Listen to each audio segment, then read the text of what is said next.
Man, it's been a while since I heard the victory has defeated you. I can't believe that thing works again.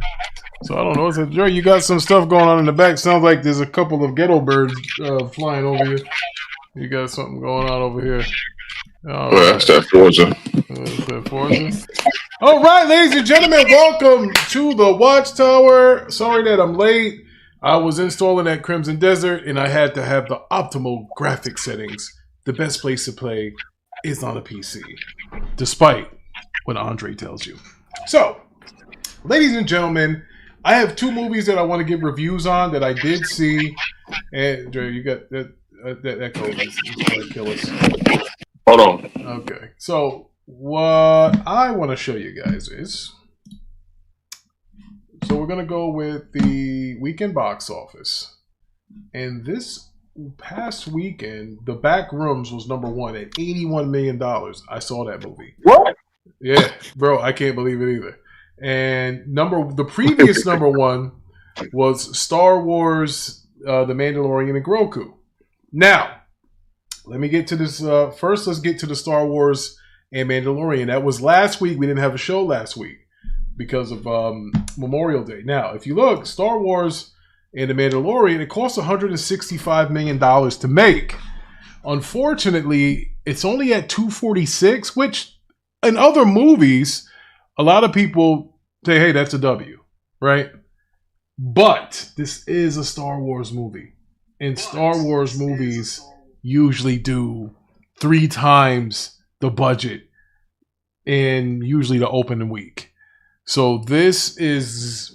It's not a bad movie at all. I believe Nico saw it. It's a good movie. You know, the kids all loved it. I thought it was great.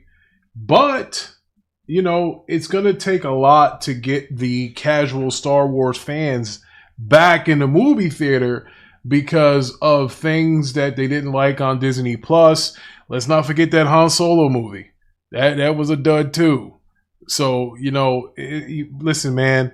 It's one thing that the people do is if you fool me once, okay, shame on, you. Fool me twice, shame on me. So a lot of people are not checking out the Star Wars properties right now because of, listen, I'm just telling you, it's Kathleen Kennedy. She fucked the whole place up.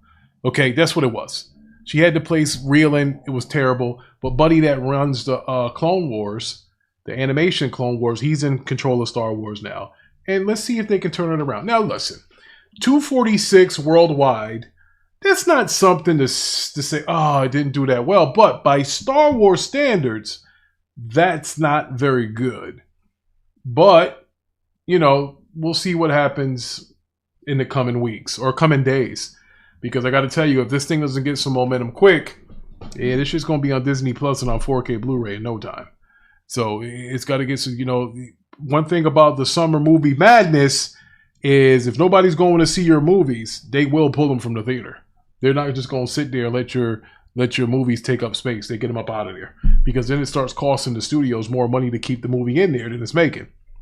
There's no point in doing that, especially if you got some kind of 50-50 split going forward. Now, that was the week before. Now, let's They didn't promote that movie, though, because I didn't know nothing about it. Yeah, they didn't do a good job of promoting. That's true. They didn't. It almost as if they were promoting it like it was a series. It wasn't, it didn't seem like a goddamn movie. But it was a good movie. Now, I don't remember if you watched the Clone Wars episode when they had to rescue Rada the Hutt, Jabba's son.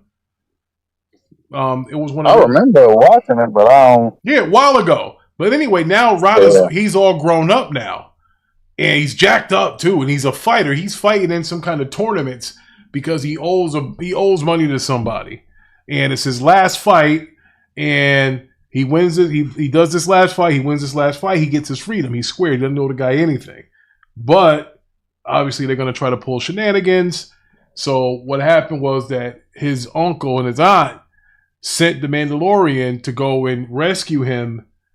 And in the favor return, they wanted to get some of these people that were still holding interests of the Empire's rule over people to get one of the head guys for that. So it was a good movie. It was action. It had a little bit of the Superman formula, meaning that when things get tense, insert Baby Yoda or Grogu Just like when things in Superman got a little too complicated, you insert crypto. It was the kind of the thing here. He was the crypto of the version. He's cute and this and that stuff. So that was a lot of that going on with Groku. But it costs $165 to make. Right now it's at $246. I think it'll hit $350 at least. But it's a big double of what it did. Me as a collector, I'm gonna go and buy all kinds of Star Wars stuff. In fact, so where's Supergirl come out? In 2 weeks? The 26th. And she's gonna have some. So it's gonna have like what, 1 or 2 weeks more by itself? Yeah, well, Supergirl's in trouble because you got Toy Story coming. That's the week before. So that's what I was trying to say for the Star Wars thing. It should have another week or two by itself before the movies are gonna take all the space away. The Toy Story gonna kick his ass. I already know that's gonna happen. Yo, Rick. Yes, sir. Oh, you went out. Well, what did you say? Yeah, no. I was getting something. Now, what we're gonna start doing here is we're gonna have a toy or a collectible of the week when we do a Watchtower. Now, this week, fitting that we're talking about Star Wars, and this little nigga here cost me about $900. This is the one comparison of Groku. This is the one by Sideshow. Now, this is not the best looking one. They have a better one that was done by Hot Toys. I got him in the cabinet too, but this is the easy one. He's not in the cabinet, but yeah, this is Groku. Costs $900, and he's kind of stiff. See, the other one that I have, you can replace his ears, and so they could go up or down, or like when he gets, scared or whatever. Now, if you notice Groku, doesn't he look like a damn gremlin, or the gremlins look like him? Them ears. I noticed that. So yeah, this is my little cube buddy here. I used to keep him in my office at work, but now that I'm at the cave, he hangs out here at the cave. So they got another one to come out. So this one, as good as this looks, they have a better version of this by Hot Toys. The Hot Toys version, this is from Sideshow Collectibles, but the Hot Toys version looks better. So I'm just gonna put my money over here on the floor. And next show, I'm gonna show you guys some new popcorn buckets that I got. I got just a preview here. I got the Johnny Cage joint, the popcorn holder. When the directors are they say, "Hey, action!" or I never even open this shit. Hold on a second. I'll open this here. And I also have to show you guys next week. Spoiler alert! I got a Castle Grayskull. That one's fire. So basically, this is a popcorn bucket. Action. That's what this is. This is from Mortal Kombat. It says, to my biggest fan, like it was signed by Johnny Cage. And we have a new subscriber. Shout out to, I cannot pronounce that. It looks like it's some Korean writing or Mandarin writing. Appreciate you for subscribing to us. So this is the Johnny Cage. We'll get a little more detail on that later. So now let's talk about this Backrooms movie. Ty, are you familiar with this Backrooms movie? The franchise? No. Anything? Me either. My son Pudge was. I gotta tell you, I was lost. Sir, this movie is fucking cans. It's awful. It sounds like it's a dope movie. Hey, Rick. That room. Yes, sir.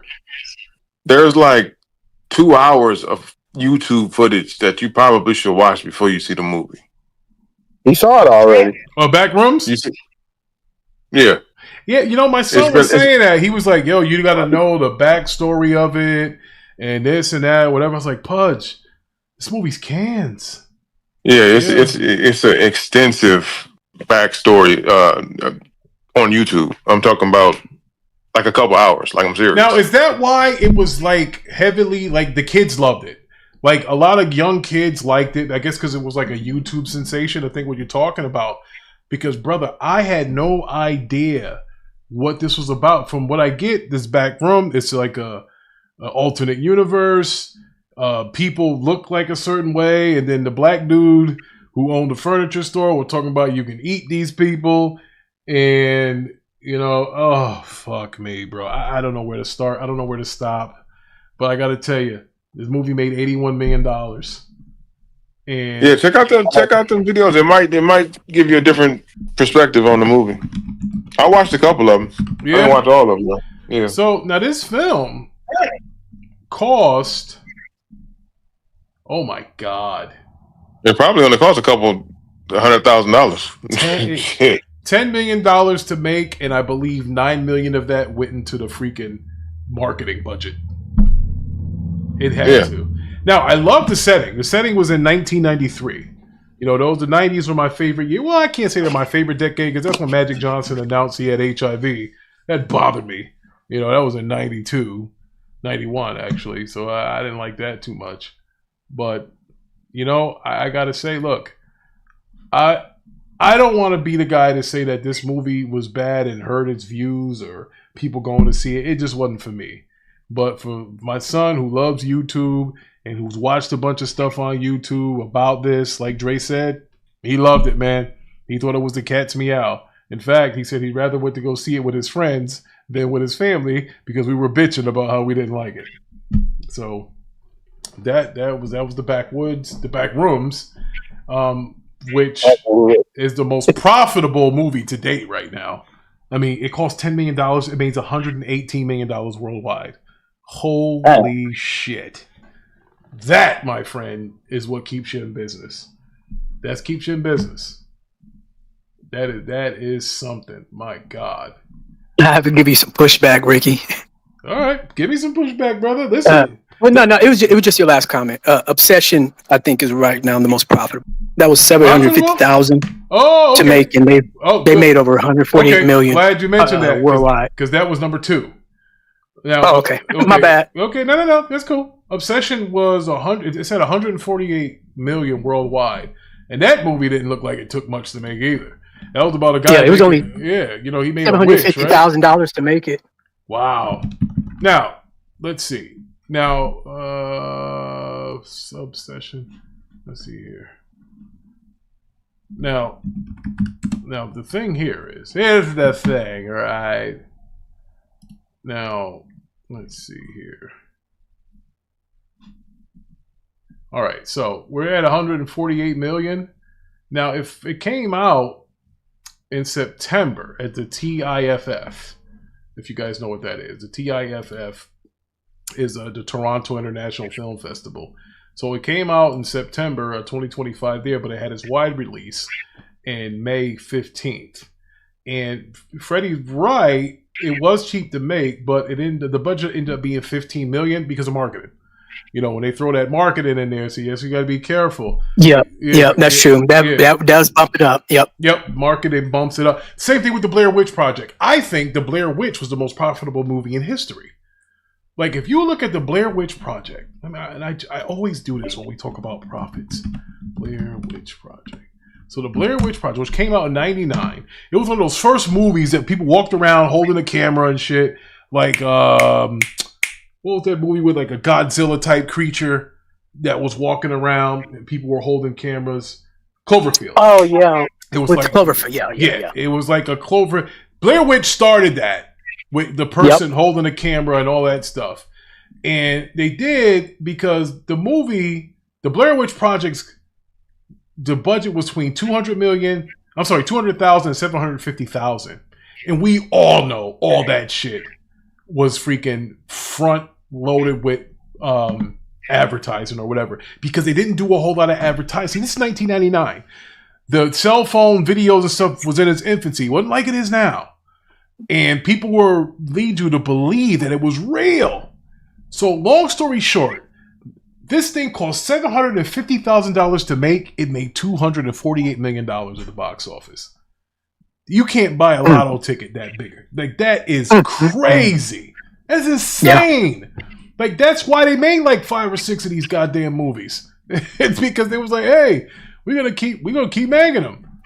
because, not only did people think that it was real, but the marketing made you think it was 3 white people go in the woods and go out missing. Like they was making it, the way that they were portraying the trailer it was like one of those based on a true story shits. And everybody gets freaking a hard on for those type of movies because they're thinking that this thing is real and, boom. And Obsession, another movie that didn't cost much to make, $148 million. Bro, everybody knows if you want to get a quick turnaround on your money that you put into something, you got to do a horror movie. Horror movies are cheap and they come out at the right time. A la October, September, they're going to make money. They'll make money. And in this case, Obsession is making money. Backrooms is making money. And my poor little buddy Groku is left in the dust at number 3. So, and you got to remember, Star Wars is an American thing, bro. They don't do very well overseas. So, I think Groku is stuck. Now, the problem with Groku, or Mandalorian and the Groku, it's based off a successful series on Disney Plus, and honestly, as good as the movie was, it felt like about 4 episodes. Yes, that could have been on Disney Plus. Good point. And that's what a lot of people were saying. It was like, hey, they could have just showed this. This could have been season 5 or whatever. Or season 4. Absolutely. Or I was hoping to see Boba Fett or somebody. No, they kept it clean. That's why it was cheap. They only invited those 2 and a bunch of puppeteers and some CGI. Mm-hmm. And hey, away we go. That's how it is. So, hey, man, I'm not going to shit on it. At least people are going to the movies because my fear was always that they'll stop going to the movies because people are either shitting on them or, the prices are too high. And, look, I go for the experience. Parker don't really like going to the movies, this and that. I'm the same way. Me and you is old school. The experience is what I go for. Yeah, I go for the experience. Bro, listen. Yeah, I buy overpriced popcorn. I got a fucking popcorn machine that cost me $500. But I go there and eat the popcorn and I get the large because, I'm cheap because once it's all done, hell, I'll pour it on the floor. It'll get me a whole other refill on my way out the door. It's like, hey, it's a refill. So, that's what I'm about. So shout out to Brianios is here. What's good, brother? Brianios. How you doing, brother? So Brianios he says, Spider-Man finally brought back swinging. What kind of swinging you're talking about there, Brianios? Oh. So, yeah, speaking of Spider-Man, you really might as well go into that. So, who on the panel saw the Spider Noir here? I just finished it. I just wrapped it up. You watched all of them? Oh, yeah. God damn, listen, I'm jealous of you, motherfucker. Y'all got too much fucking time on your hand. Well, I'm on vacation, so this is my last week for play, and then I got to go back to work on Monday. Bet your ass. You need to get back to fucking work. This guy had the whole time to bang out 8 episodes. Bro, that's like, it's 8 hours. Like, what are we doing here? So, the first episode was titled Step Into My Office. And for those who don't know, this is not Peter Parker Spider-Man. Okay, that's number 1. But they do use the same names of the characters. Like the Sandman guy, his name is the same as the Sandman. Robbie is now a reporter in there. He played by Radio Raheem in the Sam Raimi series, for those that remember. He was upset about that, but continue. So this is the 1920s. So private investigator Ben Reilly once operated as the vigilante The Spider, but he retired after his fiancee Ruby died in 1933. Ben and another PI, Donegal, I believe that's how you pronounced it, they are hired to find criminal Jimmy Addison. Jimmy Addison, I believe he had some kind of freaking Hadoukens and shit he was shooting at people. So Donegal kills Addison after he reveals his pyrokinesis and threatens him. Okay, then Ben is later hired to investigate the nightclub singer Cat Hardy. She doesn't really have any heavies, but she's okay looking. So then the younger wife of a man named Carmody for infidelity. It was taking pictures and stuff where he was about to slap her, and then he shot the web to stop him from giving his pimp hand down there. And then at Redcliffe. So then Ben discreetly stops Kat's opposed lover from assaulting her, like I just talked about. So then they learned that the man who hired him to investigate Addison is Winston, the right-hand man of the crime boss, Silvermane. Now, for those that don't know, the backstory is the Spider-Noir used to always stop Silvermane. That was like his arch nemesis. He's like a bootleg freaking kingpin. You know, that's who he is. He's a lower end kingpin.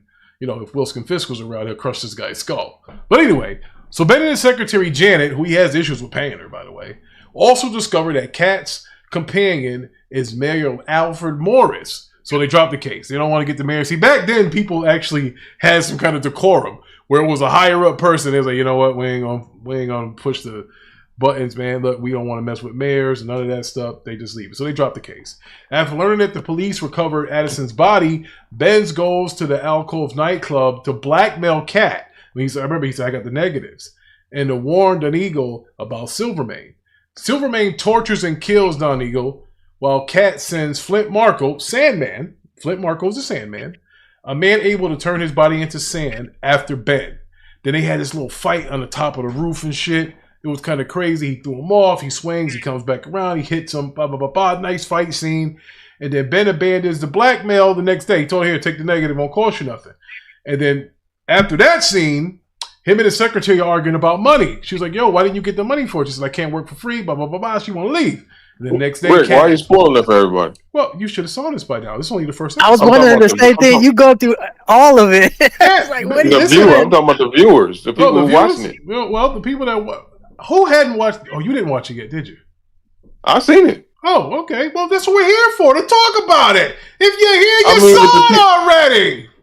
But Ricky, you're reading the whole script. You going line by line reading the script. No, I'm not going the whole script. I described the fight scene. I didn't tell you that freaking Spider-Man. And did you preface it by saying spoilers, or you know what I'm saying, before you even? No, when you come here, we come here for the review. There is no spoiler. It's no holds bar, huh? Yes. If you Watchtower, we list. We're going to talk about Spider Noir first episode. So come here.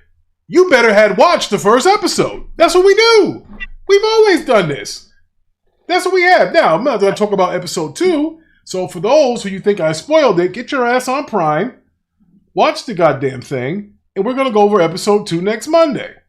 So, that being said, Mr. Andre the Giant here, trying to fucking ruin the flow. So, now, this started out slow. I'm not going to lie to you. I kind of nodded off a little bit when I watched it. But that was because it was at night. Deuce told me he thought that the way that the set looks, it looks like a Hollywood set. It doesn't look like a real New York or whatever it's supposed to be. I agree. You know, yeah. And let me ask you guys, the guys that have seen it, did you watch it in black and white or did you watch it in color? I watched it in black and white. I watched it in color. When I seen the option, I was like, "Oh no!" Yeah, I watched it in color too. Nigga, listen, I got a fucking $7,000 OLED. I said, I'm watching this motherfucker in fucking color. Yeah, I ain't watching this shit. Yeah, I watched that shit in black and white. Yeah, at first I did when I was at work. I hope nobody at my job's listening. At work, I was watching it on black and white, and then I said, you know what? Nah, I'm gonna finish it and just watch it at home because I like to watch things with my family, so that way except for He-Man, I'm going to see that Dolo going Thursday at 2:00. So I'll be there. Me too. I'm going to check it out Thursday as well. Yes, I have the power! I can't wait. Well, that was my show. But see, check this out. My father, quick story here. So I loved He-Man as a kid. That was my favorite cartoon. And that was the best Christmas of my life, is when my father, claiming that Santa Claus, bought me all this He-Man shit. He had the castle set up. He had the it was like a bird type flying vehicle that sat on top of the castle. He had that set up. He had all the action figures laid up on the couch. And it was the best Christmas of my life. It was the He-Man Christmas. Now, I had a good Christmas with Voltron and Thundercats. But to me, He-Man was my favorite Christmas. Because I didn't ask for any of that shit. My parents just seen me watch the cartoon. And they was like, yo, he likes He-Man, so let's get him all the He-Man shit. And when they did, I was fucking shocked. I was like, holy fuck, Santa Claus is real. He got me all this shit. And that's what I wanted. I didn't ask for none of that shit. I didn't know how to write yet at the time. And my parents got me all that He-Man stuff. And that to this day, and I still have that shit. I still have it. It's at the other cave. I have another cave, a basement of my 2-family house. That's the other cave. And bro, that's why I never threw that shit away. Because it was my favorite Christmas. But anyway, that's why I'm getting to see that He-Man. I'm going to be there day one. I'm going to have the power. and I'm gonna have me a medium-sized popcorn because, believe it or not, when you're trying to gain muscle, popcorn is probably not the best thing for you to eat because that sodium is gonna hold on you. You know, it's gonna hurt you. You know, your muscle gain. So I'm only gonna get a medium one. But anyway, I gave this Spider Noir episode 1. I gave it about a 7. It didn't show me anything crazy. I like the tone. You know, Nicolas Cage, even though his hairline's receding, they fixed it here. Yeah, that's the only thing I don't like about it is Nicolas Cage. I wish they would have had another actor. Yeah. Well, like I said, I gave it a 7. So, Freddie, what would you give it out of 10? Probably around the same thing. Probably around a 7. Yeah. Right? Because it wasn't bad. It wasn't bad, just except for Nicolas Cage. He just so drawn out and slow talking. Slow. Yes. Goddamn Coppola's. You know, that's what they are. Yeah. And I know he's always been like that. That's why he's one of those people. I like to say they're good. I don't want to say situational actors, but they're the type of actors I just want to see do expressive stuff. Kind of like your Harrison Ford, your Keanu Reeves. They're good at just giving me expressive action and belong on the stage. Not saying too much, you know. I thought he was too slow too. His delivery was like mad slow. Yeah, he's old. The guy's what, 62 years old? He's old. Yeah, he's like I felt like every time he acts like he, like I said, belong on the stage. Like he's a. Yeah, you think he's a method actor? I'm not. Yeah, method actor. Yeah. Yeah, I'm not sure if he's a method actor or not. I know the guy that plays Skeletor is. He's a method actor. This is his last shot, boy. If this He-Man flops, bro, I don't know if you can give him any more movies. You're gonna be in trouble, bro. I'm looking for He-Man. I think He-Man will be number 1 next week. I think so. What about scary movie? Because you just gotta compete against them. Yeah, but you gotta understand, the family-friendly movie is always gonna win because you gotta buy more than one ticket. That's true. That's true. That's why scary movie. But the teenagers are gonna be that Gen Z gonna be all up in that scary movie, I think. Yeah, but you gotta also unless they're too leftists and you know and well, let me shut up. But the millennials, they'll be a He-Man and their kids. Bro, I ain't gonna front. I just bought that He-Man and She-Ra DVD, bro. The twin pack. I've been watching that shit all week. I'm getting ready. Bro, his parents did nothing. I've been watching it like, what the hell? His parents were the worst. But, so Dre, what'd you give this Spider Noir? I would go with a 7. It's 7, yeah. It was kind of slow, but I understand it was slow as it was, you know, it was the beginning, opening up. But, yeah. Okay. That worked. Ty? Oh, I ain't gonna lie, I didn't watch it. Jesus Christ. Melo? Damn. The reason why I didn't. I thought we weren't doing a show today, Ray. I thought it was next week. I could have sworn you said we was gonna combine all the shows on Tuesday. Yeah, but then, I was gonna you're right. I did at first, but that's why I timestamped these. If you look at the 54 minutes into the arcade, I said, you know what? We got to do it because we won't be able to fit Watchtower into the PlayStation State of Play tomorrow because it's gonna be like an hour and a half. So yeah, there's no way. I didn't hear you say that. I was gonna watch it today. I'm like, it's a show. I look you live. I'm like, God damn, I ain't watched nothing. I ain't watched that. I watched the other stuff, but I just didn't watch Spider-Man. I was gonna watch it today. All right, that's cool.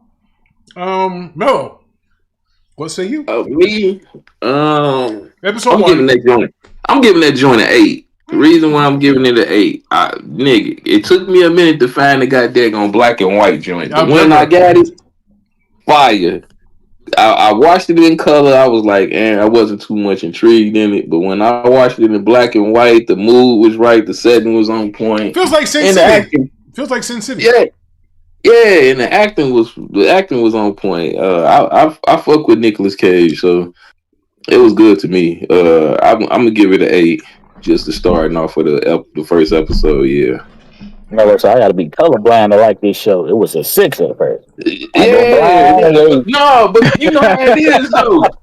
No, he had one of them damn smoothie TVs. He couldn't get it in black and white at first. No, I could not figure out the black and white setting. My slow ass, I just supposed to hold the button and then it would have switched over. So I told him, I said, no, if you got a TV, I said, what bro, type of TV is that? Yeah, I was like, bro, black and white. Hey, brother, I got the LC joints. I got Walmart joints, nigga. Don't kill me, man. Dang. I ain't fancy. At least you don't have a Fire TV, brother, like Smoothie. I got the 4K joint. It's just a Walmart joint or 4K. The little Panasonic joint. Hey, listen. Oh no, man! We could at least got a Samsung or LG. Hey, man. I ain't in the TV like Chicago brothers kicking each other's backbiting niggas. Fair enough. I was low key getting upset. I'm like, dang, I spent all this money and this nigga can't even do black and white. Oh hell. I was low key heated, but it did have the feature though. And then when I got it up, I checked it out. It was fire, man. I liked it. I like this. Hold on, I got a little racist moment too, so don't judge me. Oh, that's all white only signs in there. Yeah, that's all. Yeah, hold on, real quick. What's up with all the little Asian people in the goddamn movie? Like, what's up with this shit? His what do you mean? His assistant, little chubby Asian chick, and then the chick that there's no such thing as a chubby Asian chick. Yeah, she wasn't Asian. She wasn't Asian though. She looked chubby to me. I saw the cheek. Shorty, she looked like she got rolled Spanish. The clothes off. She was Latina. Yeah, she looks Spanish. Oh, okay. Yeah. No, I got the wrong race. My bad. Melo can't get the black and white right. He can't get racist right. I told y'all, we listening, we don't judge, nigga. Hey, with that Asian chick, she fine. That's the one from Center. Yeah, the cat. Yeah, the assistant. Yeah, you talking about the singer, the lounge singer? No. I'm not talking about the singer. I'm talking about his assistant. Yeah, his assistant. She's Spanish. Yeah. Oh, okay. See, I still got it wrong. All right, shout out for the correction. Yeah, I thought they was Asian. I'm like, man, what's up with all these goddamn Asian women? But it's cool though. All in all, it was a good show. Good start off, and yeah, I like it. The music set the mood. It was pretty good. All right, that'll work. All right, I'm gonna go on to an article here. I guess Levon picked this out. James Gunn teases 2 major DCU arrivals, and it seems like one of them is Dr. Fate.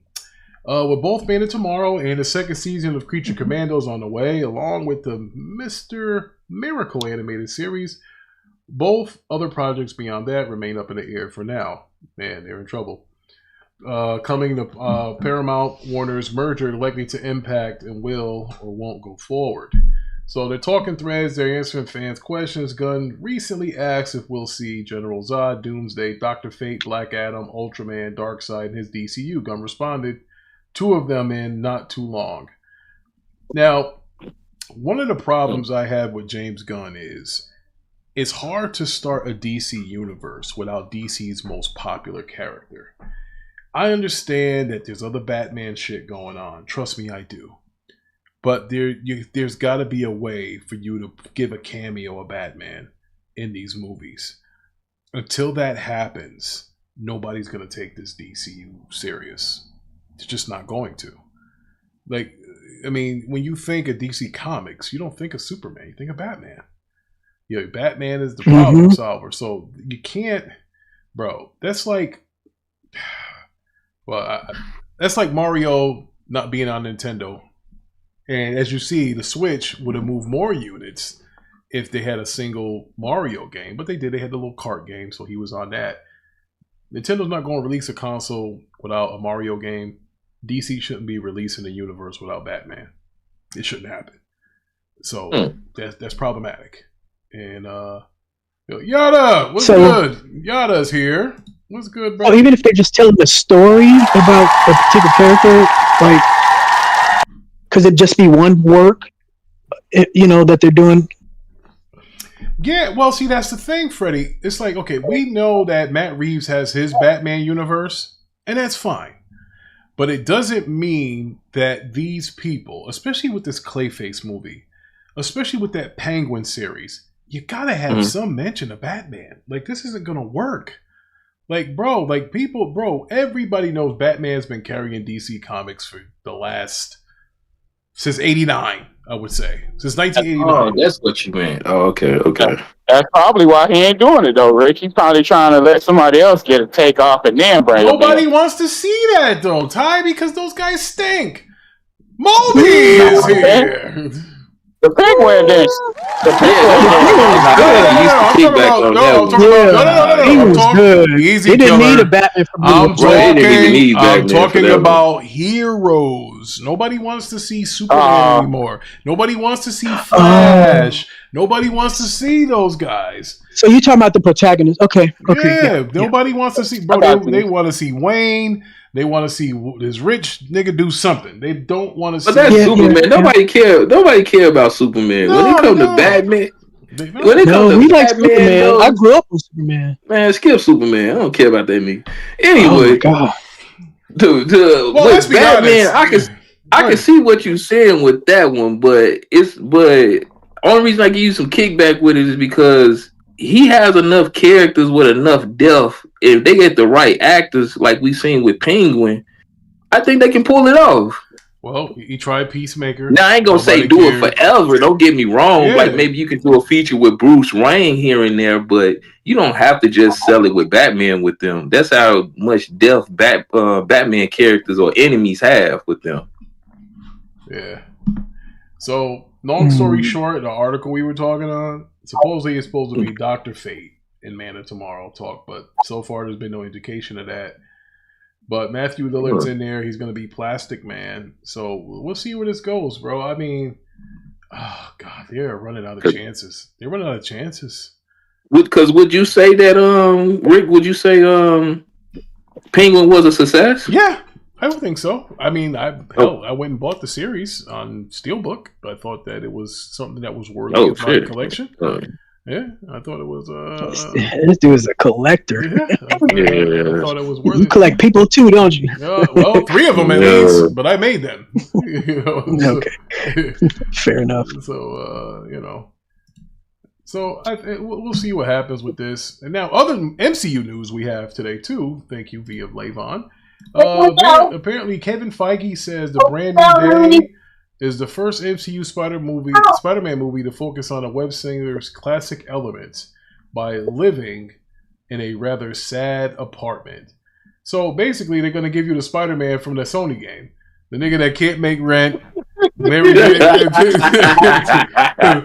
Jane's paying his fucking bills. Like, man. We getting the DEI Spider-Man, nah. Let me tell you something. Here's what I can tell you guys specifically the difference between black women and white women. And I've seen this firsthand. Black women, white women, and Latino women. Them goddamn white women, they not gonna let you fucking sit up in that house and not fucking work. They gonna get you the fuck up out of there. And her paying the bill because she thinks she supposed to work. So with Mary Jane in here not getting bills paid and shit and tolerating that shit with Peter, nah. She would have fucked Venom. If that shit would have been happening, I'm telling you right now. I'm telling you right now. Eddie Brock would have been he would have been all over them heavies because ain't no way she going for that. Now, us minorities, we're a little more lenient. We like giving people a chance. We're in this together, we say, right? Don't worry about it. He gonna get up off that couch. He gonna be okay. She gonna fix your resume for you. But them white women, shit. Shout out to Rick. Nah, see, Rick always gonna keep it racist for me. He can save me every time. Bro, listen, man. But no, nigga, that is not the case, bro. I think it's more so with white women. They got family members that's always into some type of business that can get you a job. The white woman will take care of you and not complain. And they got the credit to hold you down for a little bit. You know what, Melo? 1 week. That's what she's giving you. 1 fucking week. 1 week. She's giving you a week. She's giving you a week. To a white girl. I've never ran into a white girl like that. So maybe, she giving you 1 week. Maybe 2. Here's what it is. Yeah. If you lose your job, none of my snow buddies were like that. Okay, well, the snow bunny will fill out your unemployment papers and shit for you. But you best believe, after that first unemployment check, you're going to have to get a real job. She ain't fucking around. You must have went through a lot of white girls, huh? No. See, all my homies, they had white girl fetishes. People in my family have, and I've seen what happens. That's why I said. Oh, okay. So you're just going off your family. Okay, well, let me give you a reality check. In the Midwest, where I'm at, nah, they take care of you. Really? They have no problems. They don't blink eye. They don't argue or debate. I've had 4 of my homeboys who've converted from sisters to white girls because they get taken care of. God, man, he got Like Melo, what do you think? What do you think? He on point because my homies would literally go up to Milwaukee and they'll get the little white girls up there. They'll put them up, give them a place to stay. Mm-hmm. Family members will get them a job, working somewhere. So yeah. It's a plug. Here they brag about it, especially when you're younger. They would brag about it. On her name because she got good credit. Yeah. So you saying so how long would that white girl let you stay in that house without working? How long would she let that happen? And if you really slick with it, you know what I'm saying. You didn't laid it down right. No Diddy. Hold on. You know what I'm saying. Hold on. She'll pay for the plug. You know what I'm saying. She'll pay that little. That front money. I'm just saying. Yep. That's a little different. So you mean she let you stay more than a month on the couch, not doing nothing? Yeah. They're different here in the Midwest. For a nice little minute, nigga, a month, you could probably sit there for a smooth year. If you play it right.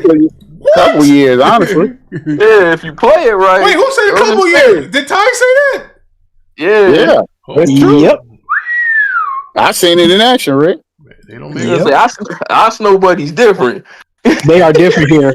Shout out to them. They love us.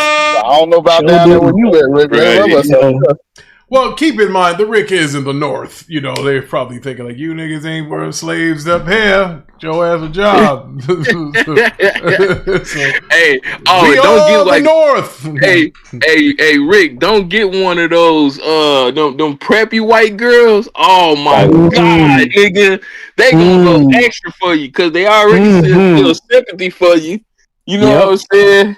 They feel white guilt. Yeah, everything's nice. nice. My father was a racist. Yeah, everything. Bring that kid that fucking nappy hair at Thanksgiving and see what happens. But wait a minute, white guilt is one of the biggest benefits you can take advantage of. I do it all the time in the grocery line. If I'm trying to get the right of way in my car, white guilt is beneficial. It really is. He go the dude up who led us to him. Big Money. Big Money can tell us. Big Money is here. Big Money is a white expert. White girl. We gonna show funny. I heard that. Oh man, this nigga's co-signing for it. White girl. Jesus. Hey, let that young king speak. That's a true testament right there. I'm flicking through the channel. Hey, look, I'm flicking through channels. All I hear was white. I said, wait a minute, white? Who said what my white? Who said something about white girl? Jeez. White girl. What y'all know about white women? My white women. Hey, this is my channel right here. White women. Yeah. It's so bad. This nigga ain't shit. Jeez. I'm about Spider-Man, Ricky. Look, Big Money came up. His spider senses were tingling. White women talking about listen, white for women. all you niggas, I got this for you. There you go, you bastards. He's like Scooby-Doo. I'm living vicariously through niggas. I don't mess with white women, but Big Money know. Big Money know how they'll take care of you. Man, but hey, all right, listen. Before that 720 credits go a long way, don't you? Before you fucking vanilla eating niggas, listen. Try to get a black woman to co-sign for a car for you and see how hard it is. A white woman should co-sign 3-4 cars for you. Sure will. You ain't gonna find out. It ain't hard. That's the thing. That's the only thing I give Big Money. It ain't hard. It's just they don't have it sometimes. Depending on the black woman you talking about, they ain't got the credit score for it. What the white girls do. Don't be shaking your head like that, Ricky. It's white women. I'm telling you. I'm a little disappointed in these black brothers today. Clip say about them white women. Woo, boy, all right. So listen, long story short. So do you think it's a good element to have Spider-Man being a broke ass nigga that wants Mary Jane to take care of his ass in this new Spider-Man movie? When he needs to be broke, but the take care part that's kind of extra. That's extreme. But he's struggling. That they have it in there. Yes, absolutely. Let that heathen Portray who he really is. That nigga broke. He ain't got no money. No money. That's always been Spider-Man's story. He's always struggled in his regular life, and that's what made him a great superhero. Because his life was so regular, he always was broke. That's always been his thing. That's true. I started buying Spider-Man comics. They stand on par. That's sixth grade or seventh grade when I started buying Spider-Man comics. I bought them for about a couple of years and then I stopped. You cannot find a Spider-Man issue where Spider-Man in his regular life, he wasn't late on his rent. He was always late on his rent. Mm-hmm. He always was finding some way to survive. You know what I mean? That's always been him. Mm-hmm. Sorry ass nigga. Hey, Big Money, did you watch Spider Noir? You said what? Did you watch Spider Noir? No, I didn't get to look at that yet. Okay. No, I didn't watch it. So long story short, Spider-Man's a deadbeat. Continue, Rick. Yeah, he is. He is definitely that. All right. So, let's see here.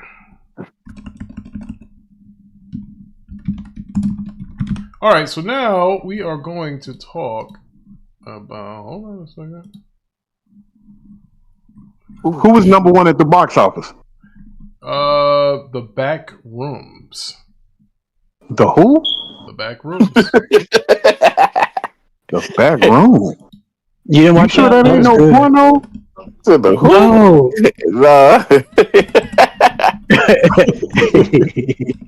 I never heard of that. The Backroom. What is it you about? You ain't seen those videos on YouTube? No, it's like a weird multiverse or something. Some parallel universe. Ain't it a Jordan Peele movie or some mess? That weird nigga from Note and all them. No. Let me start. It's creepy as hell.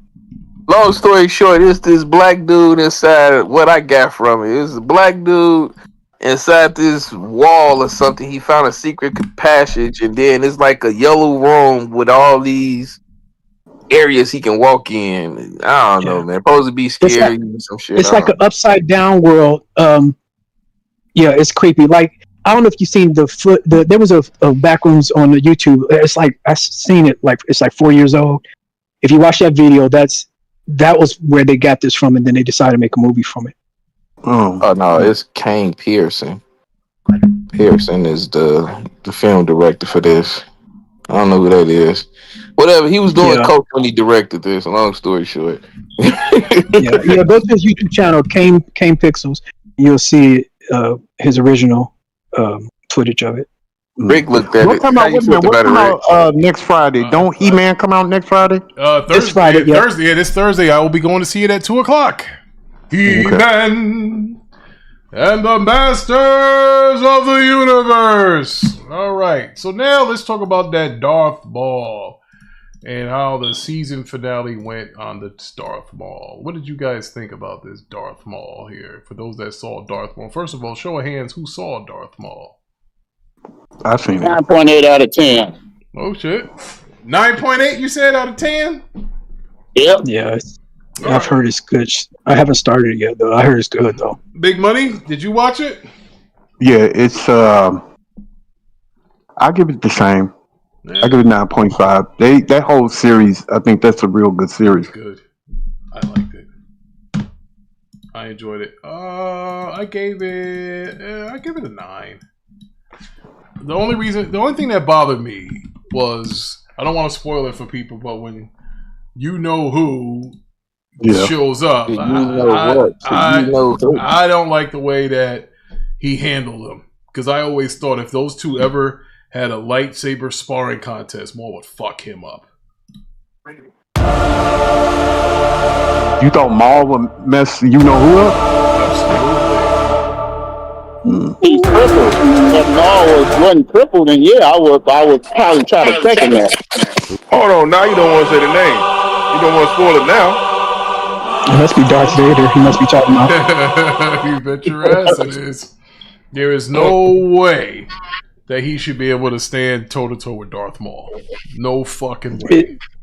It depends on what part of his life he's in. No, yeah, hold on. Yeah, Vader, he's very strong with the Force, man. Yeah, Maul is too now. He's not as strong as Vader, but he's more mobile than Vader is. Vader's a stiff, especially in that suit. I mean, damn, if he was Anakin, that's one thing. He's like a fucking cement shoes. Maul's style, if he had both his legs, Maul's style will overflow him, but if he used the Force, Maul gonna die. Ain't nothing he can do. Yeah. Well, y'all know that's how Darth Vader's suit is designed. The Emperor designed his suit to hurt him more, to bring out more the dark side in him. Yeah. Hey Dre, you got some feedback coming through on your end, brother. Yeah, it's that light skin feedback. You know how it is. Yeah, that suit is designed for him to hurt him more, and more he hurts, the more the dark side powers he gets. Yeah, because they say pain makes you stronger. Pain and hate. Yeah. So he's mad and shit. So good series. Some of the best animation I've seen in like a Star Wars series. I just didn't like the way that Vader was able to hang in there with him.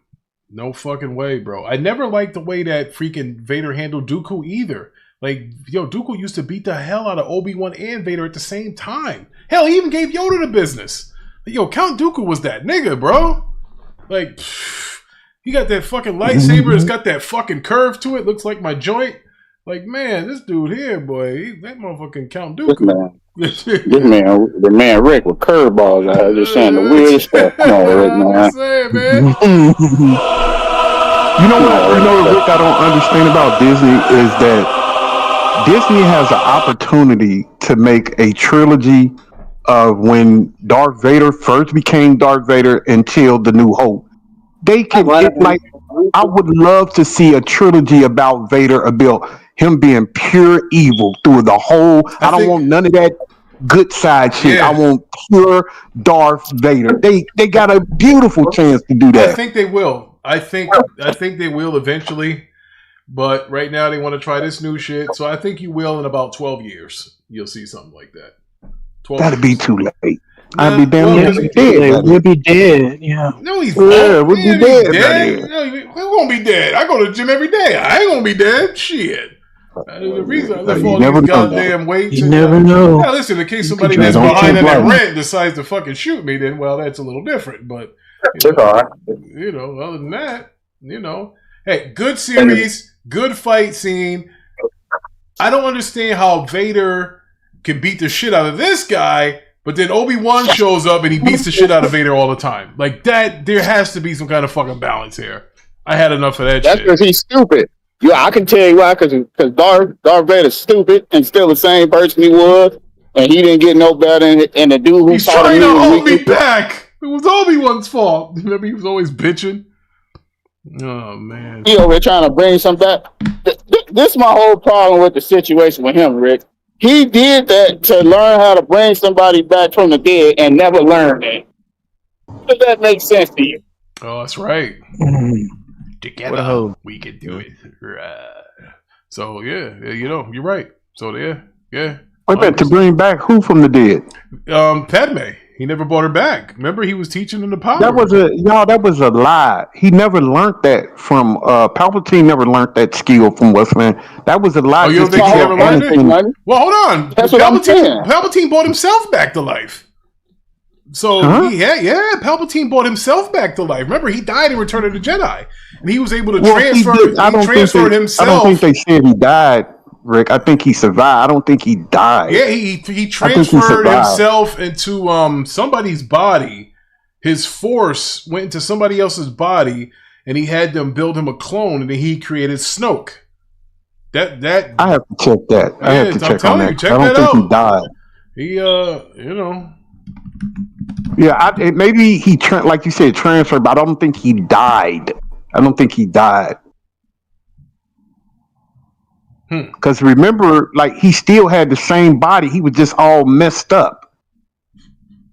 Because he threw him down into that reactor. You could see most of his skin missing. So I don't know. I have to check on that. I don't know. I don't know if he died. Let's see. But yeah, what's the name? Yeah, so they're saying yes. Emperor Palpatine's physical body died in Return of the Jedi when Darth Vader picked him up and threw him down the reactor shaft of the second Death Star. However, his spirit survived by transferring into a clone body on a hidden Sith world. That's right. So he always had a clone. And that's where he transferred the shit to the, how he returned. Yeah, because it's like when they die, it's a difference. It's a difference how they die. Yeah, because think about it. When all the Jedi died, they're fucking Force ghosts and shit walking around. Yoda's still around. You have to learn how to do that. You have to learn how to do that. Because remember, Yoda taught Obi-Wan how to do that. So it's something you have to teach. So I have to read up on it. I just got to read up on it. Yeah, you know what? Yeah, I'm trying to think. Who was the first Force ghost? It was Obi-Wan. What's the name was the first Force ghost? Obi-Wan Kenobi. Anakin's. His predecessor. Oh, Qui-Gon Jinn. What was the dude's name? Qui-Gon Jinn. Yeah, Qui-Gon Jinn was the first one. Remember, he did it, and then he taught Yoda, and then Yoda taught Ben Kenobi. Yeah. Okay, that's it. Well, big money, no? His Star Wars. Woo.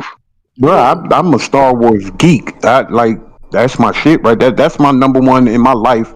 Yeah, first is Star Wars, then it's Indiana Jones. Yeah, as long as you keep that border, as long as you keep that Border of the Rings away from us, that shit that you had us watching.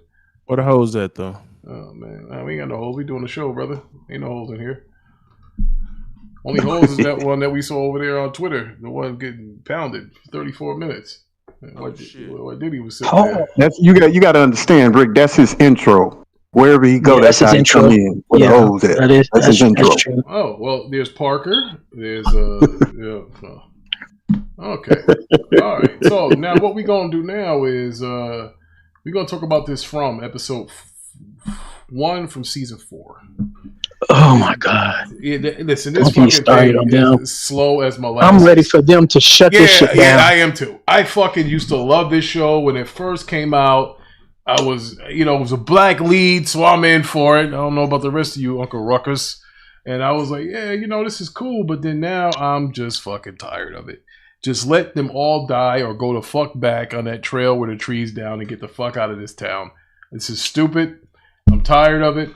And you know what? I want to fucking watch something else. So anyway, in this episode, if you guys remember the end of season 3, that man in the yellow, he cut that guy whose wife pushes him around. He cut his throat. What's his name? Jim, right? Yeah. Jim. Didn't make no sense. Yeah. So Jim got his throat cut by the man in yellow, and then this man in yellow, he transforms into a woman and goes and out on the road. He's hitchhiking, and then a man of the cloth gets in the car, and then she starts controlling him and makes him crash into the town. She said that was her father, but it's not really her father. It's really this guy he done transformed into some shit. So then, so I believe now Fatima is, I guess, Boyd's daughter-in-law. He explains to Kenny that, she gave birth to like a fucking okay. Like a caterpillar or something, and it grew up into a human, like a human-looking like monster, and that was the same monster that Boyd had killed when he cut his wrist and he put it on him. So that was weird. So like, bro, this show is, bruh. I'm sorry. Hey, okay, hold on. I'm coming back in. I'm coming in hot. Please help us. This is awful. Okay. It isn't awful. It's just they're dragging it. I'm sick of Ethan too. That little fucking kid. He's so important though. Him and the guy. Fuck him and his fucking Tears of Lakes that he hasn't found yet. Fuck that. No, they're important to the story because if you listen to when the guy in the yellow suit killed his father, he told him he ate. Did he eat the slow guy's he ripped mother? His throat out. But he ate somebody's mother though. He ate the crazy old guy who was he ate his mama. He ate his mother. He ate his mother. Yeah. But they start. Are you talking about like all the episodes? I thought you were just talking about one. No, this is episode 1. This season he's talking about. I didn't even know they showed that in episode. Oh no, that was when flashback. She was. No, okay, that was okay because they didn't. Okay, never mind. Yeah, it was on the flashback, but they actually never mind. Don't even talk about it. But yeah, he ripped off his father's throat, and he told him this is the part of the story that always, is fascinated with him. And then him also telling his daughter, because remember she was there, and he was like, "We got to stop meeting like this." And she's a storyteller, so the son and the daughter is very pivotal on them getting out of there. But things about to turn left. Long story short, it's about to turn. It's more interesting than what you think it is. But they just dragging it out. Because it's episode 1, of course. But them finding that, but like you said, her giving birth to that creature and then finding out the Smiley that he killed is actually reborn. It literally took the goddamn air out the room with them, because it was like the only fighting chance that we had is now being shown that it was a joke. It was a ruse. Yeah. So yeah, it gets better. Yeah. Here's the thing. I finished episode 5 the other day, but I'm not gonna say I'm up to 4. Yeah, I think. Yeah. Yeah. The point is, I think this season they must have fired a bunch of writers from last season, and now they're just all over the place.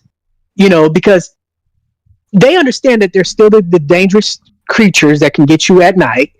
Then there's the nightmares that can get you in the dream. And now you got all these stories of reincarnation and people remembering their past life, or it's all over the place. And then the yellow man who turns into a cute little Becky with glasses, that person only killed 2 people so far, and I'm thinking this person is going to come in there wrecking shop.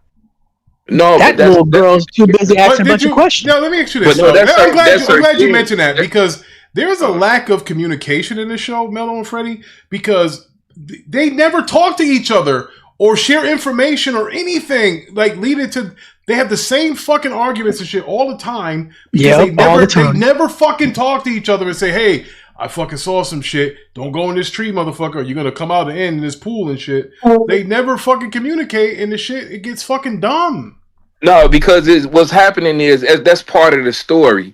The wife and the dude that was taking the mushrooms, they are reincarnated. The fake Tony Starks. Yeah, they are reincarnated in the sense of the kids, that they are living vicariously through the murder of those kids. Long story short, it's like anytime we come up to a solution to this issue of saying, okay, the more we press and get information and gather information, like the tree, for example, all of a sudden the man in the yellow suit turns the story on our head and someone dies. Now we're back to square one, and we can't figure out exactly which angle is the best angle to get out of here.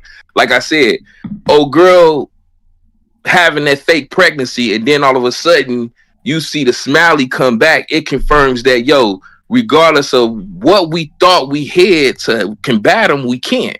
And now you bring in this little girl, the story with the little girl, how she got into the world, got there, and she's manipulating everybody psychologically with different tactics, but without showing that she's the one that's calling. She's the puppet master at this moment to guide y'all to doing the massacre that he constantly did, story in and story out, which is allowing them to kill each other within. They go against each other, and then he take care of the rest. All right. Swordfish is here. It's a rinse and repeat cycle over and over again. And I think the only one this is my theory, I think the only one that's going to be able to help them in this situation. Don't tell me it's Ethan. No, it's the storyteller girl, because he confronted her and said, we got to stop meeting like this, as if they had continuous situations where she sees the story, but she can't prevent or stop anything, which is causing this cycle or event to keep rolling over. But that's just my theory. Hey, it's better than what they're fucking giving me right now. So, I mean, I was thinking like he was thinking too, but the problem is the execution. They're not selling it well. It's just all over the place. It's like, I can't, bro. It's all over the place. How many episodes were this season? Please tell me it's like 8, so it's over soon. I'm thinking there's probably gonna be 8. Hopefully, it's only 8. Yeah.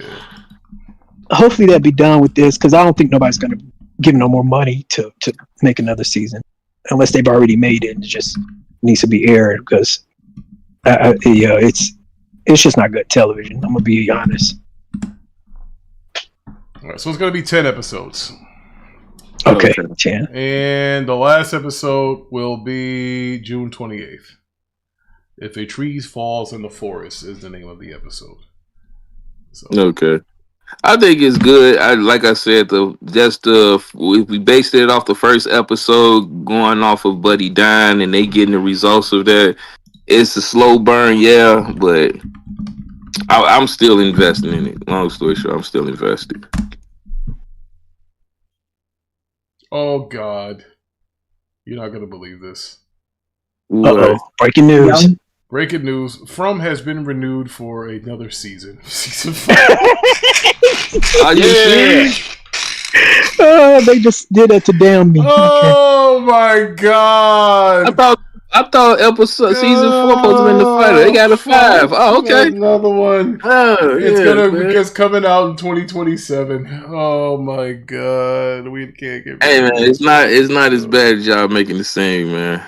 Oh my God. What do you mean it's not as bad? What are you talking about? It's not as bad. I'm trying to tell you, it's not as bad, gang. It is. Just look. If you look at the last final episodes, 2 episodes of season 3, and then you come to this one, episode 1, it makes sense. It really does. Everyone didn't know about the Yellow Man. They still don't know about the Yellow Man. And the ones that do know about him, he just infiltrated the camp. The man just literally infiltrated the camp. Que sera, whatever will be, cancel this fucking show. Oh man. Que sera. Oh, shout out to From, ladies and gentlemen. You know, man, fuck y'all. Fuck y'all. Shout out to From. He said, Rick, sorry I'm late. He said, Backrooms with super cans. Yes! Yes, Swordfish! You are the man! Thank you very much! Yo, Swordfish, I said the same thing. He said, Rick, sorry I'm late. Backrooms with super cans. 100%. I hated that movie. Pudge got mad at everybody because I said it was cans. Oh my, in our family text, we had it. Somebody put cans in there and Pudge was pissed. We was like, yes. I fell asleep on it. I watched it at the theaters too, and I fell asleep. Cans. It was awful. Oh my God.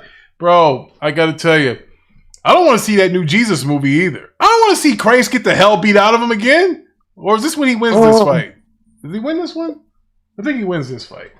The best Christ movie I ever seen was Mel Gibson, Passion of the Christ. That was brilliant. Yeah, but bro, when I went to go see that at the movie theater, when they was beating the hell out of Jesus, which Jesus had to be a black guy because only a nigga could take a beating like that. So he's got the hell beat out of him, and people were crying. One guy had a heart attack because he couldn't take watching. I'm like, bro, you know that's not the real Jesus on the screen, right? Like, people don't watch movies. They don't get like that because it's realistic to them.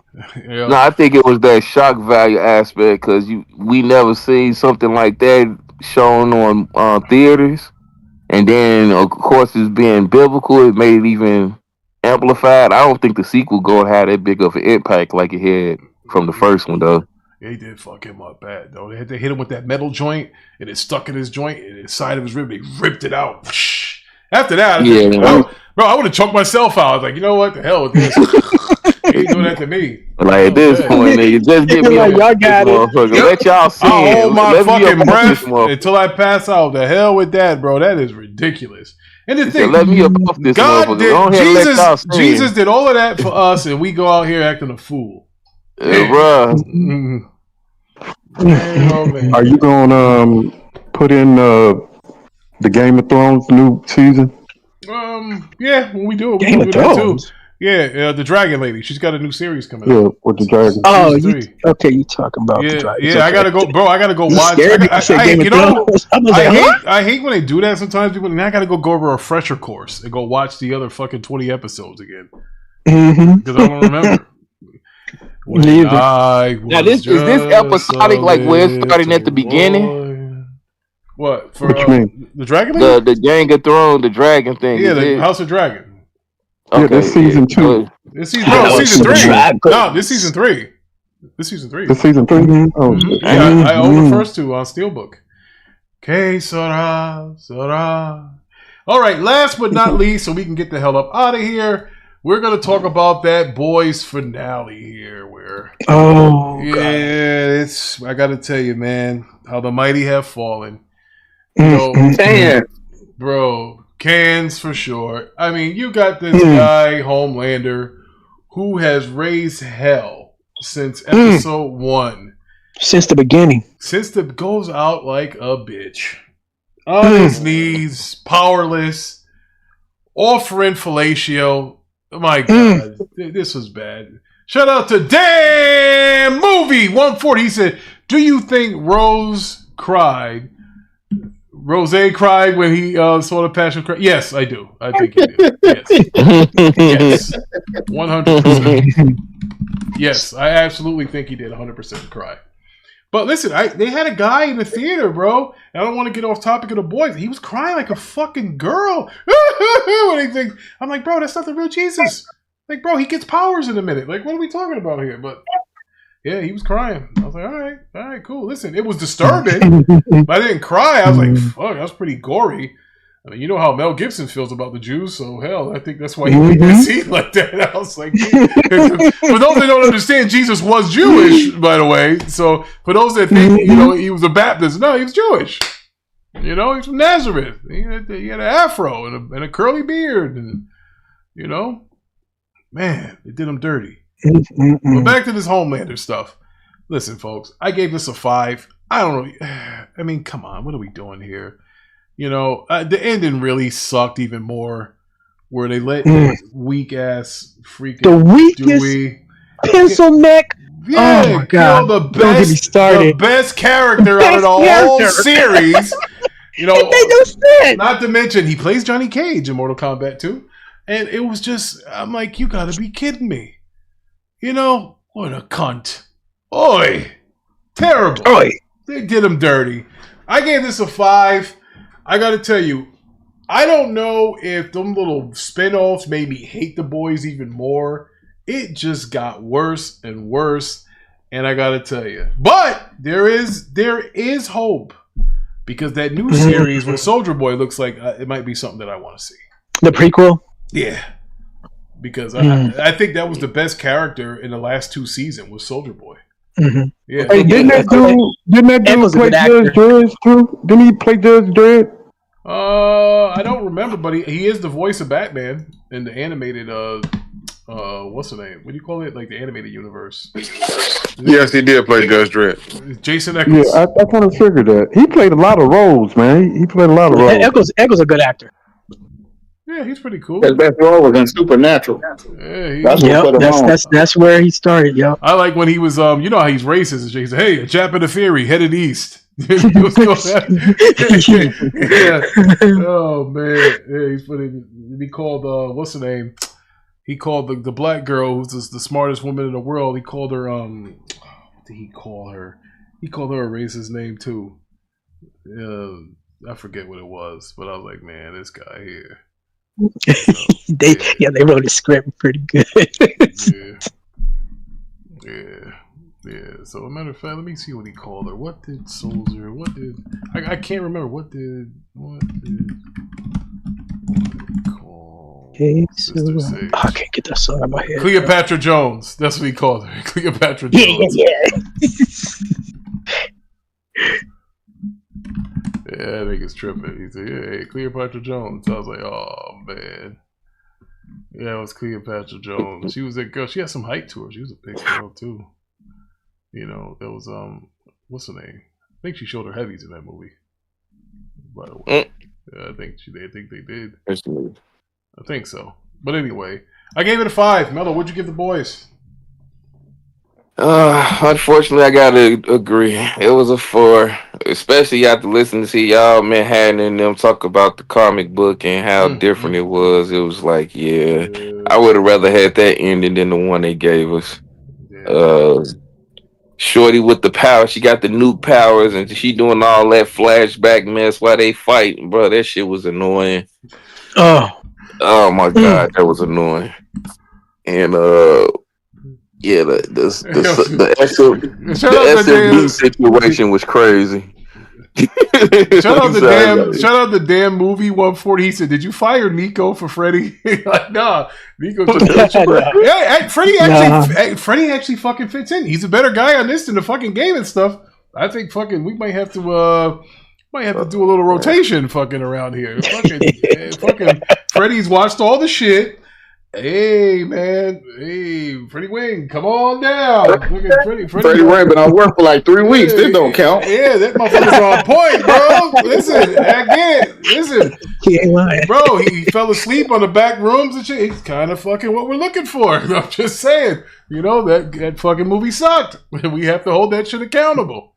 Yeah, it did.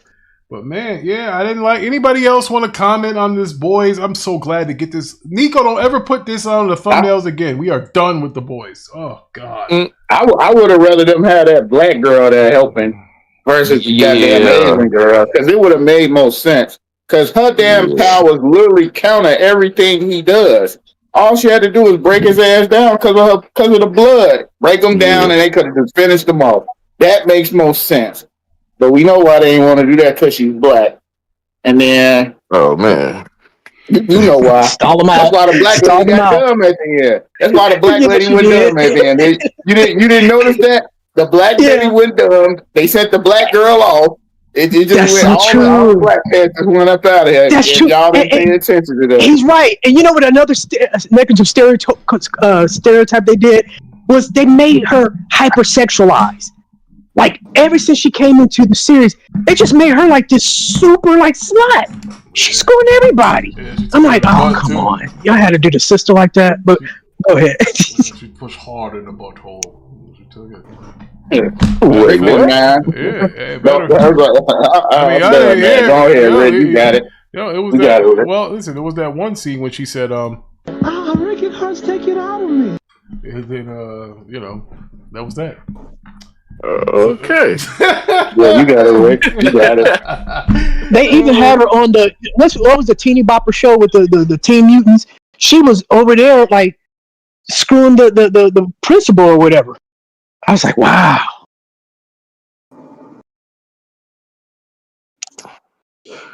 Yeah. Yeah, I just don't like how they did the black character. That was a bunch of bullshit. Yeah, and Mother Milk, he didn't have no powers when we know he does. That threw off everything too. Shit. Everybody say, "Oh, he had a living condition," but man, y'all should have CGI'd some muscles on that nigga. Cause that vest was terrible. I get it, he going through stuff. I'm not knocking it, but you can't give me that. I've seen till one season this way, and then the next season, this man look like he on Ozempic. All right, man. He did lose a lot of weight. You supposed to be this badass person, like, nah, man, I'm alright. And then when they took away, I mean not took away, but when they had old boy kill A-Train, I didn't like that. That was just too easy. They made that so easy for Homelander to kill him. Early in the season, I was like, come on, y'all, that's A-Train. Fatality or well, how he was just easily caught up with, because I look at A-Train like I look at a Flash from DC, like, abnormally fast, I'm like, I know how quick Homelander is, but come on, that's A-Train. You just flying. You remember the only reason he caught up to him is because he tried to avoid that lady that was coming off the work. Yeah, that's what but he was on his ass before he avoided that lady. He was just on him. Yeah, that nigga fast. Nah, he should be as fast. He not as fast as him. That's the crazy part about it. Yeah, the fastest person in the world. He shouldn't be able to keep up with him. Exactly. That was just bad writing right there. Which I know why. I thought it was kind of full circle. I don't know. What I just tell you? I got mixed feelings on that one. You have to get the nigga out of here. All the niggas had to get going. I just told you. You're right. And they let the fish man. Wait. Because he's right. They let the bitch ass fish man choke out the brother. I was like, you kidding me? I'm like, come on. That was no. And that Black Noir 2.0 was supposed to be stronger than the fucking one. That's the crazy thing about it. The 2.0 can fly. He was literally like bulletproof, indestructible, and got killed by a fucking like bitch ass Aquaman, like a fake Aquaman. Bro, that's crazy. That was terrible writing. I was like, as soon as he'd have grabbed Black Noir by the neck, Black Noir would have broke his arm. Bro, he got killed by a nigga, right? Who can't even swim. Your powers is to talk to fish, but you can't swim. The nigga can't swim the whole time. That nigga deep can't swim, bro. That shit. I'm like, what the? Why got bills, nigga? If you can't swim, like that shit was crazy to me. Oh, the giant sign Odell Beckham. What the? Please don't bring up football. Please don't bring up football. Dum. Whatever you do, don't bring up anything about football. Who the fuck just shot your dog, man? I don't want to. If you live in Indiana, Hammond, Indiana, I don't want to talk to you. If you live in Los Angeles, I don't never want to talk to you. Anybody that stays in those states, I don't never want to talk to you. Oh man, I'm an Indiana man. You see some Indiana? Don't talk to me ever again. You ever say shit to me again? We on that Indiana mo? Hey, is he still talking? Are you still recording? Live? You still live? Oh no. Oh man. Los Angeles Rams. Hey man, you gotta blame the narrative, man. Y'all wanted these people. Y'all gotta blame the. Victory has defeated you.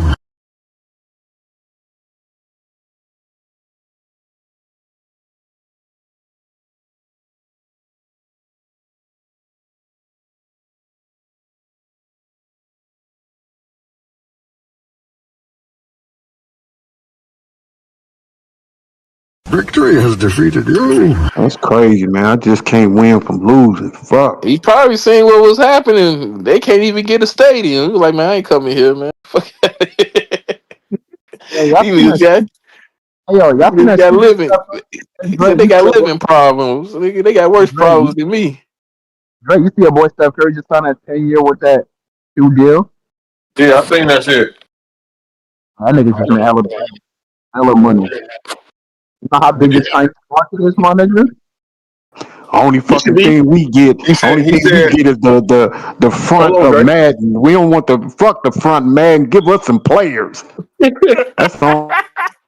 Only fucking thing know we what get come with the cover is of Madden, don't Madden. you? The curse. Man. The curse. Man. Somebody get hurt this year. Who on the cover? Who on the cover? The quarterback? Yeah, QB. Oh shit, he gone. Yeah. That nigga gone, big money. Oh, shit.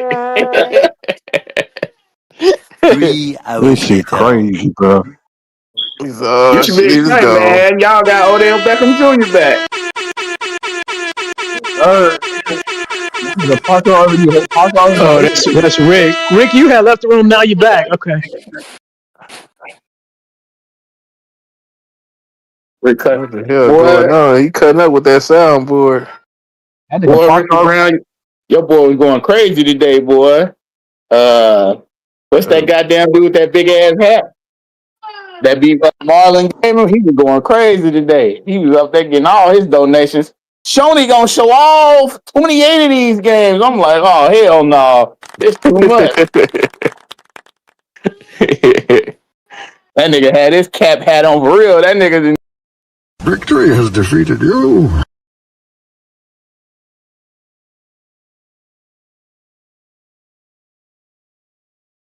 Victory has defeated you.